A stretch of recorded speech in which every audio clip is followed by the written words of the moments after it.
Hindi mo na naraming istorya sa kuha. Payahay dire. Say payahay. Straight naman akong buhok. Ang klase, bitoto. Same rata. Kami gani mo magalit kapalit. Wala nang kwarta dire kay ko pamilya do. Na mas lalo na kami dito kung wala kaming pera. Mariban si Ma'am Jata, siya. Ma'am, kuhain naman siya barangay clearance. Ganahan sa Sakalo ba ko sa ako kapatid? Kinsa? Kapatid na ako dire. Kasi yung apply. Oh, Ma'am Jata, bagay Kaya nga ikaw wa ba ko nagsakit dire nga nagsakit na pugod dire. Nagsakit po na akong tiyan. Sa mga ito ang kapatid ninyo kay Balik ulo di oh. Pa. para sa mo pare para. Kada rugal gyud mo ni mo na rugal dire suporta.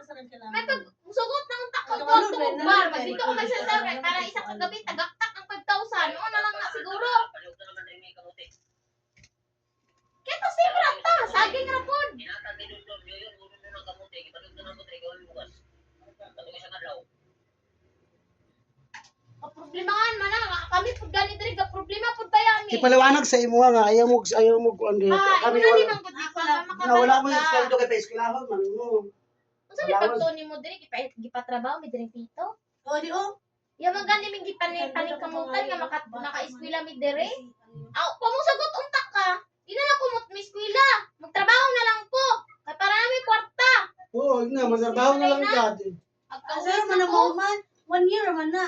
Ang kuan, ni mahuman na. Ayaay na ka. Ulit ko do.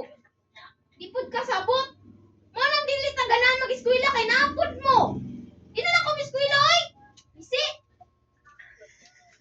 Eskwela na diha kanang imo ikuan na. Ay na, magtrabaho na lang ko. Mamay pagdito na lang ko magtrabaho ko. Bisi.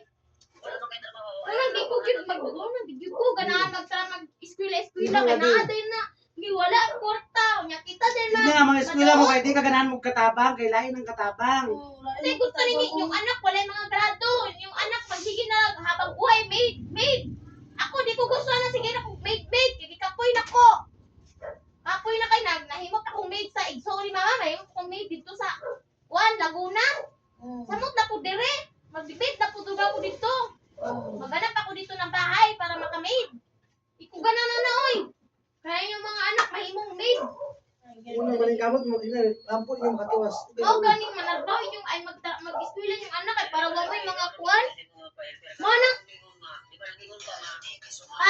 mao bitaw daw punta sa imong mga kamag-anak kay dili man pud kamo support gud sa mo Nasa gilong si Ayan. Wala man kay wala. Kung ano maghanap Ay, wala galagot. Ikaw na pwede ka pambe. Ang akong ginapuwit man gud sa imo. Dili porkit ka sige ka example karon mo yango mo ka o sige muhatag ko.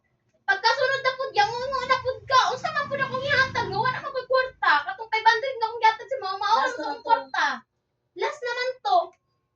Na napamitang pa kay ng lanong uy. Kung sunod kung nanang gyud koy kwarta bitaw. Ayaay ko sila kay wag gwapo ba.